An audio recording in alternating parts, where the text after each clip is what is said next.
and we are going to be talking about a super interesting topic today that a lot of buyers have questions on and that a lot of agents don't clarify. And that is, when should you actually get your keys on the date of closing? Some people think they're getting them at 9 o'clock in the morning and they want to book cleaners, they want to book tradespeople, that kind of thing. So let's talk a little bit about how closing day works and when people should expect to get the keys, Ryan. There are quite a few variables that are just outside of the client, the lawyer, the realtor's control on the day of closing. And largely a lot of it's based around funding and like the arrival of funding and then the movement of funds between lawyer offices and then like actual registration. So the average, I would say, time, if we want an average window of time, it's probably between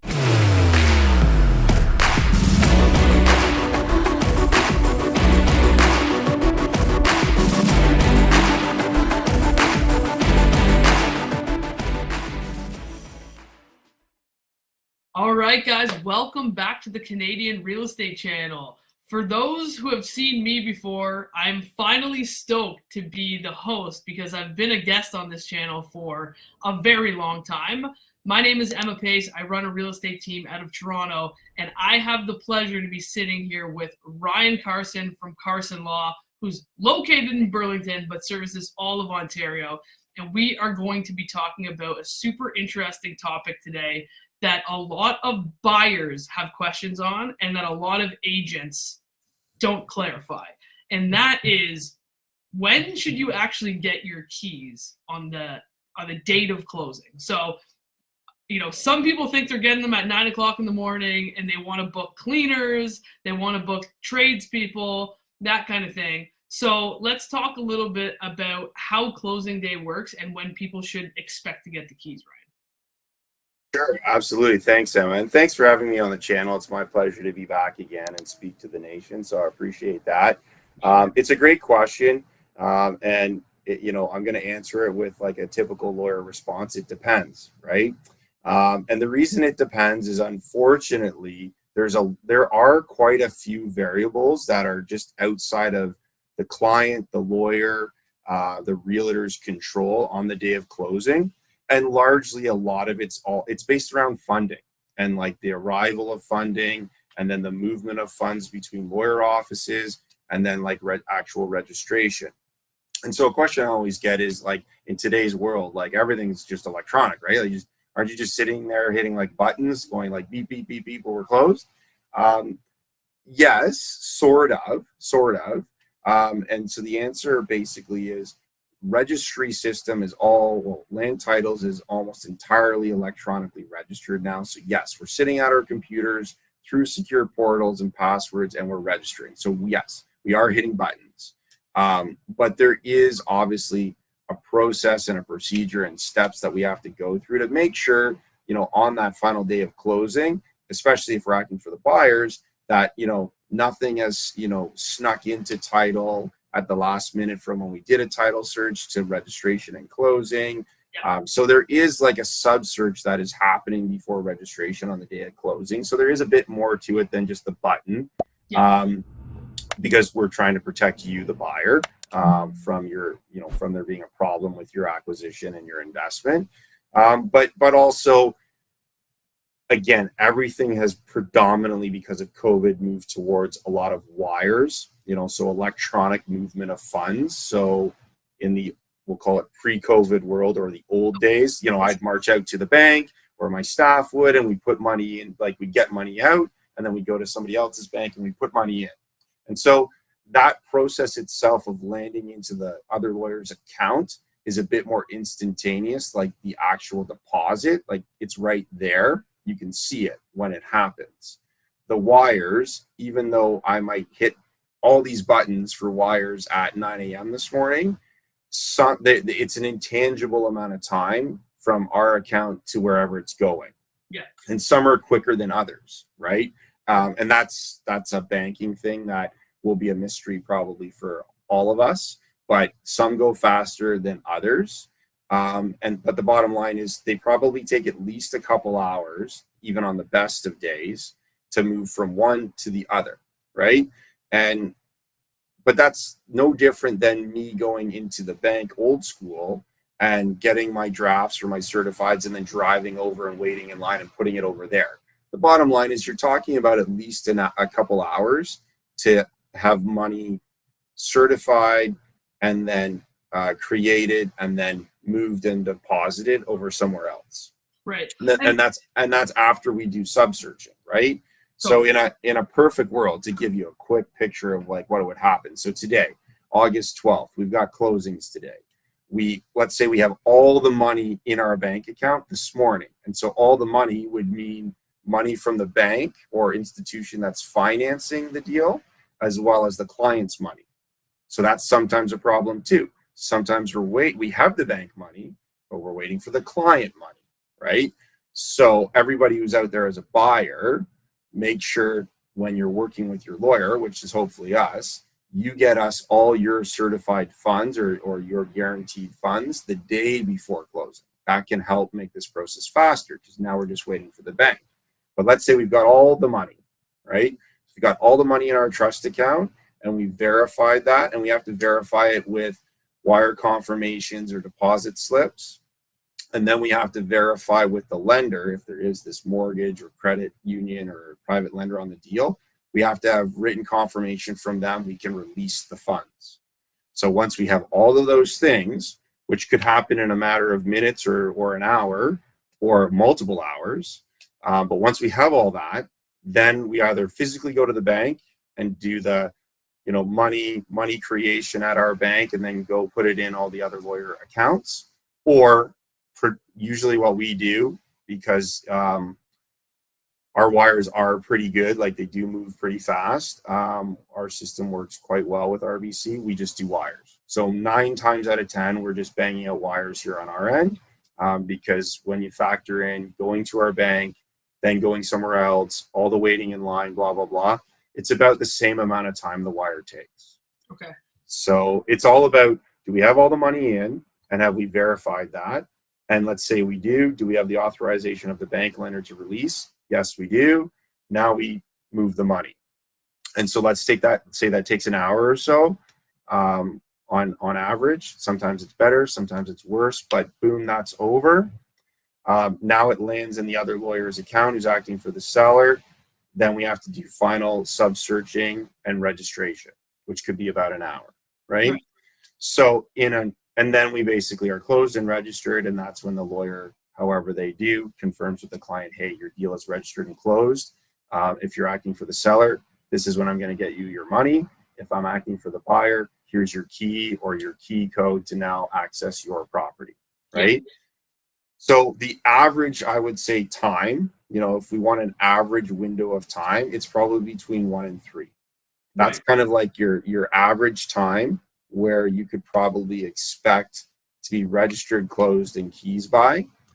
Can it be earlier? Yes, it could be as early as 9 a.m. in the morning, right? Because that's when banking systems open and the land registry system opens, right? Yeah. But it could be as late as 5, 6 p.m. And the reason I say 5, 6 p.m. is because most banks, unless you're operating on a particular day, like sometimes they stay open later on like Thursday or Friday, typically. Most banks are closed by 5. Some of them are actually closing physically by 4. So that creates an issue of, okay, well, how do we verify the money sometimes, right? But also, if the money has to arrive by at least 5 for us to register. But most agreements of purchase and sale, as you probably know, Emma, say you can close as late as 6 p.m. So there's this buffer of an hour that we could still close the deal, but we'd have to do registrations the next day. So as long as everything's closed and registered by 5, people will get keys and money, no problem. And registration will have occurred. Yeah. If it happens in that little buffer window after 5 o'clock, so between 5 and 6, as long as the lawyers have seen the money enter the seller's lawyer account, as long as that's the case, they'll let the keys be released, and then the only thing that happens the next day is registration.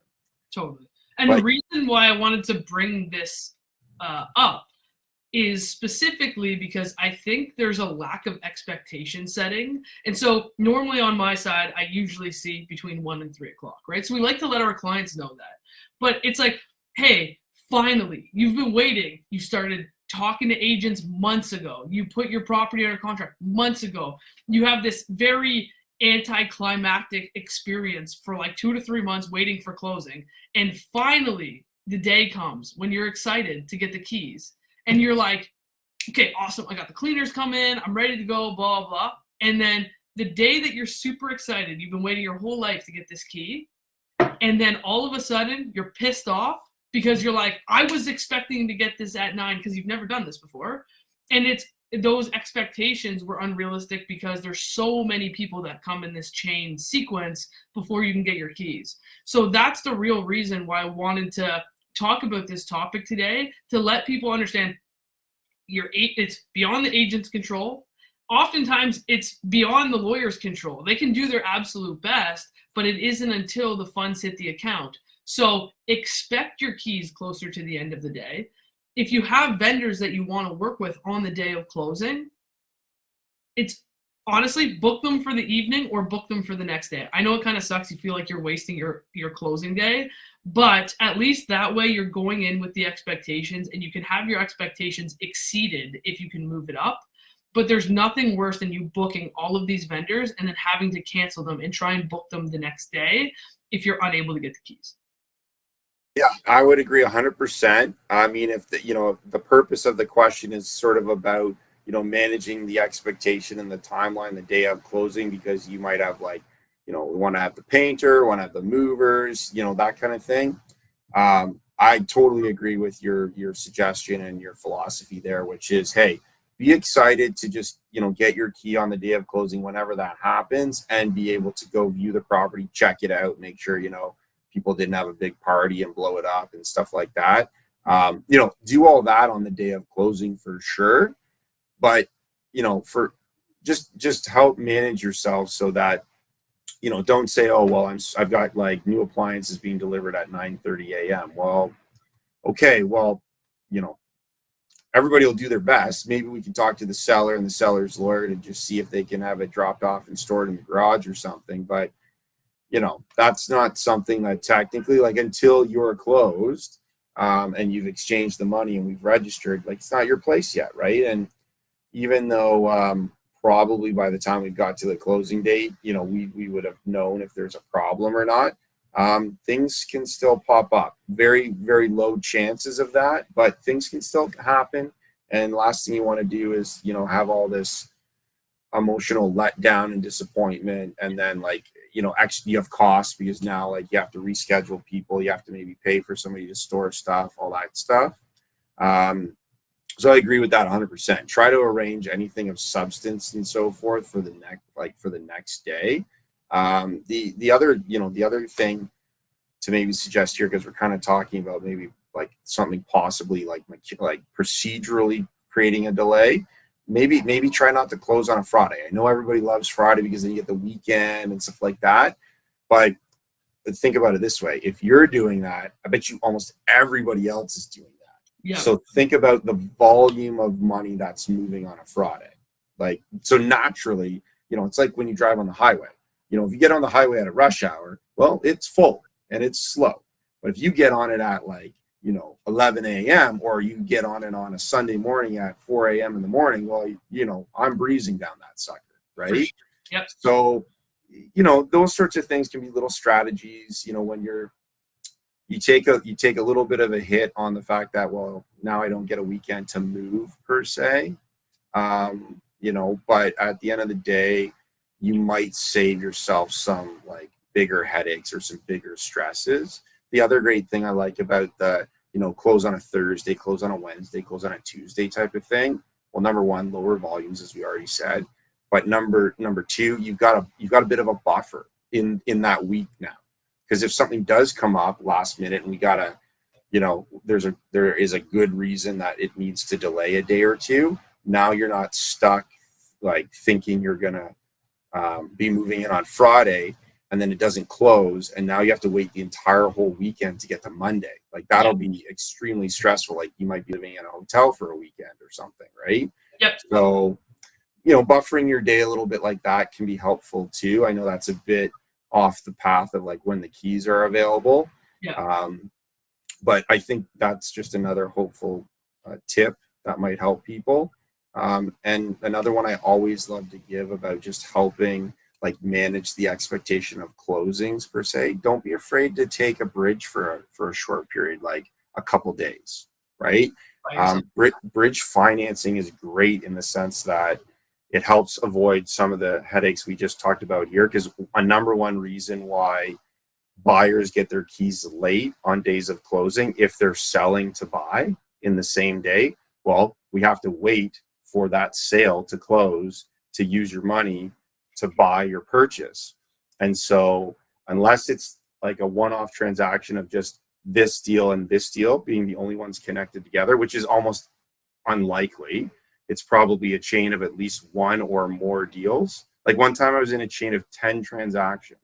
Wow. And I was like, I was the 8th, you know. So the bottom line is I got to have 7 deals in one day close before mine gets to happen. Yeah. So there's no way that sucker's closing before the end of the day, right? Yeah. And one thing just before we wrap up too that I was going to say, because I think this is also a frustration that people have, is to echo your point of closing on Friday. Most agents will recommend closings on Friday, and then people get frustrated when they're like, I can't get a hold of my lawyer. Like, you know, I can't get them on the phone right away. And it's, you got to understand the volume that they're dealing with on Friday is the bulk of the transactions are happening on one day. And so you have all of these people who are trying to contact your lawyer. And it's not that they don't want to get back to you. It's they're super busy trying to move the funds, check title, connect with all these different people. And so if you close on a different day, it might be just easier from a communication perspective. If you're somebody who's like really nervous about making sure that you have quick communication, Friday is not the most optimal day to close because there's a million moving parts going on a Friday for a lawyer. Yeah. And I mean, if I might add just a last minute piece, like because we're talking about the key to get access, because trades are coming, deliveries, that kind of thing.